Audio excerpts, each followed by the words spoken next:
नमस्कार दोस्तों, कैसे हैं आप लोग। उम्मीद करता हूं बहुत अच्छे होंगे, स्वस्थ होंगे। दोस्तों, जैसा कि आप जानते ही हैं, मैं वीरेंद्र कुमार और आप देख रहे हैं वीरेंद्र भैया ब्लॉग। दोस्तों, आज है 13 मई 2024, जो कि मीसा भारती के नॉमिनेशन का दिन है। तो दोस्तों देखिए कि भाषण में मीसा भारती ने क्या बोली। तो वीडियो में हमारे साथ बने रहिएगा, वीडियो को शुरू से अंत तक देखिएगा। चलिए दोस्तों, वीडियो में आगे बढ़ते हैं और आप भाषण को सुनिए। मसौढ़ी विधायिका रेखा देवी जी, मंच पे उपस्थित रंजन यादव जी, मंच पे उपस्थित जितने भी कांति सिंह जी, मंच पे उपस्थित फतुहा विधायक रामानंद यादव जी, मंच पे उपस्थित तेज प्रताप यादव जी, मंच पे उपस्थित पाली के विधायक संदीप सौरभ जी, मंच पे उपस्थित पटना जिला के अध्यक्ष दीनानाथ यादव जी। वैसे मंच पे बहुत सारे महागठबंधन के, इंडिया गठबंधन के नेता लोग उपस्थित हैं। उन सबको मैं प्रणाम करती हूँ और पाटलिपुत्र की 6 विधान से सब जगह से आए हुए आप सबको भी मैं प्रणाम करती हूँ, आपका हार्दिक स्वागत करती हूँ, अभिनंदन करती हूँ। 2024 का चुनाव कोई आम चुनाव नहीं है, ये देश बचाने का चुनाव है, ये संविधान बचाने का चुनाव है, ये आपका और हमारा आरक्षण बचाने का चुनाव है, ये लोकतंत्र बचाने का चुनाव है। शायद आज हम लोग चूक गए तो इस देश में अगला चुनाव भी नहीं होगा। ये जब बातें हम लोग करते हैं तो भाजपा के नेता आरोप लगाते हैं कि ये गलत बातें हैं। आप लोगों ने देखा होगा विगत दिनों में किस तरह से बहुत सारे वीडियो ये भाजपा नेताओं के वायरल हुए हैं। उन लोगों ने कैसे कहा है कि अगर 400 पार आ जाएगा तो हम संविधान में संशोधन कर देंगे। आप लोग याद करिए 2015 का विधानसभा का चुनाव, आरएसएस प्रमुख मोहन भागवत जी ने क्या कहा था। आदरणीय नेता यहाँ मौजूद हैं, राष्ट्रीय अध्यक्ष जी उस समय चुनाव प्रचार में जाते थे और इन बातों की चर्चा आप सबके बीच करते थे। वो आरक्षण में समाप्त करना चाहते थे। एक तरफ इस देश के प्रधानमंत्री को इस देश की जनता ने 2 बार मौका दिया। 10 वर्ष का समय कोई छोटा समय नहीं होता है। क्या क्या वादे किए थे उन्होंने देश की जनता से। प्रत्येक वर्ष 2 करोड़ नौकरी देंगे, जो कि 20 लाख होता है, 20 करोड़ होता है। 15 लाख प्रत्येक व्यक्ति के खाते में आएगा। किसानों की आय दुगनी करेंगे, महंगाई कम करेंगे, गरीबों को पक्का मकान देंगे और सबसे ज्यादा अगर किसी को ठगने का काम किया तो वो हमारे बिहार राज्य को ठगने का काम किया। बिहार में इन नेताओं को याद आती है जब चुनाव के समय और आते हैं और बोल के जाते हैं बिहार को विशेष राज्य का दर्जा मिलेगा, बिहार को स्पेशल पैकेज देंगे, बिहार में फैक्ट्रियां लगवाएंगे, ताकि जो पलायन यहाँ की बहुत बड़ी समस्या है, जो हमारे भाई दूसरे राज्यों में जाके काम करते हैं। मोदी जी कहते थे चुनाव में कि बिहार की बंद पड़ी चीनी मिलों को भी वो खुलवाएंगे, लेकिन एक भी वादा इन्होंने 10 वर्षों में पूरा नहीं किया। एक योजना लेके आए हैं, अग्निवीर योजना, हमारे नौजवान भाइयों के लिए। 18 वर्ष में हमारा नौजवान भाई देश की सेवा करने जाएगा और जब 22 वर्ष का होगा तो उसको रिटायर करके घर बिठा दिया जाएगा।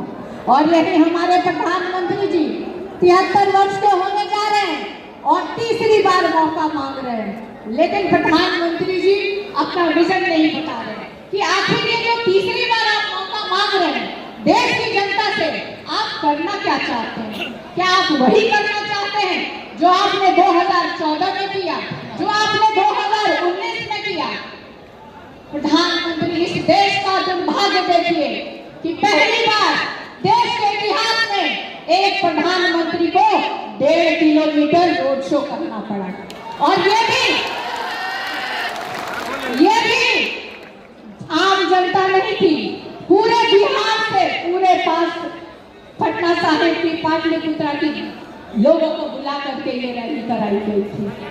आप एक तरफ देखिए, कहीं ना कहीं 3 चरण का चुनाव हो चुका है। मैं दूसरे जगह की मुझे जानकारी नहीं है, लेकिन मैं बिहार में जानती हूँ कि यहाँ पे एनडीए गठबंधन एक भी सीट नहीं जीतने जा रही है। आज चौथे चरण का चुनाव चल रहा है।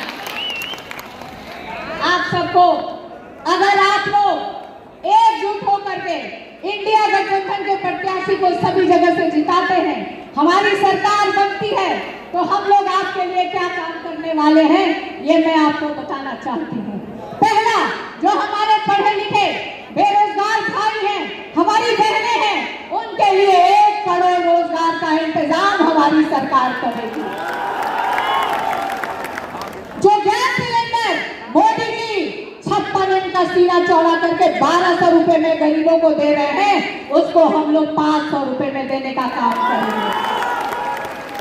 जो बिजली बिल एक आम समस्या है गांव में कि बिजली कम जलाते हैं लेकिन बिल बहुत ज्यादा आता है, खासतौर पे महिलाएं इसकी शिकायत करती हैं, तो 200 यूनिट बिजली भी हमारी सरकार मुफ्त देने जा रही है।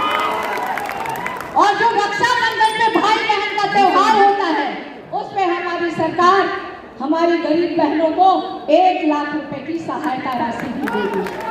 और ये जो अग्निवीर योजना है, इसको हमारी सरकार बनेगी तो समाप्त करेंगे, और जैसे पहले बहाली होती थी उस तरह से हमारी सरकार करने का काम करेगी। अब हम बात करते हैं पाटलिपुत्र क्षेत्र के बारे में।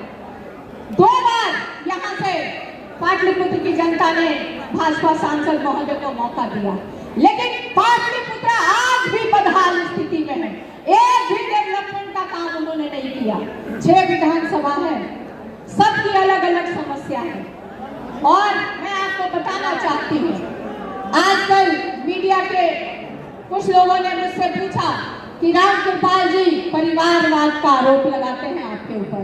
मैं जानना चाहती हूँ रामकृपाल जी, आप 40 या 45 वर्षों से राजनीति में हैं, अभी 10 वर्ष से आप भाजपा में गए हैं।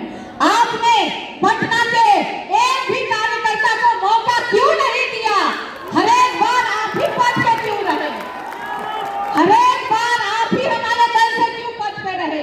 चाहे वो एमएलए बने, चाहे वो एमएलसी बने, चाहे वो बोर्ड के मेंबर बने, चाहे वो राज्यसभा गए, चाहे वो सांसद बने, आपने पटना के कार्यकर्ता, राष्ट्रीय जनता दल के कार्यकर्ताओं के आपने सिर्फ बर्बाद करने का काम किया। आज वो भाजपा में है, मैं जानती हूँ भाजपा के कार्यकर्ता को भी बर्बाद करने का काम कर रहे हैं, उनमें फूट डाल रहे हैं। आप परिवारवाद का आरोप लगाते हैं, तो आपको मैं बता देना चाहती हूँ, प्रधानमंत्री जी से 5 मिनट का समय लीजिए और पूछिए कि जो जमुई में लड़ रहे थे वो किसके जीजा जी हैं, जो नवादा से लड़ रहे थे वो किसके बेटे हैं, समस्तीपुर में जो बेटी लड़ रही है किसकी बेटी है। और आपको अगर परिवारवाद से इतना ही नफरत है तो आप खुले मन से कहिए कि अपने बेटे को राजनीति में आने नहीं देंगे।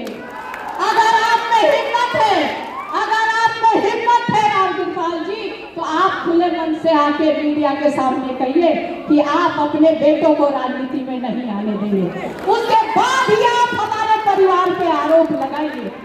समय बहुत कम है, आप हमारे पिताजी की तबीयत ठीक नहीं रहती है, उनको भी बोलना है। आप सबसे अपनी वाणी पे विराम देती हूँ, आप सबसे विदा। लेकिन आज इस सभा से आप लोग एक संकल्प लेके जाइए, दोनों हाथ आप ऊपर करके कि आप इंडिया गठबंधन को जिताएंगे। बहुत बहुत धन्यवाद, बहुत बहुत धन्यवाद।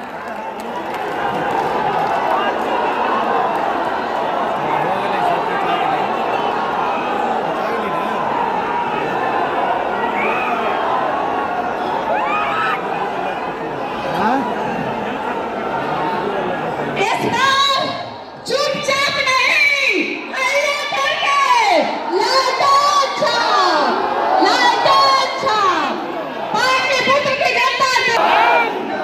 संजीव रेड्डी जिंदाबाद, महागठबंधन जिंदाबाद,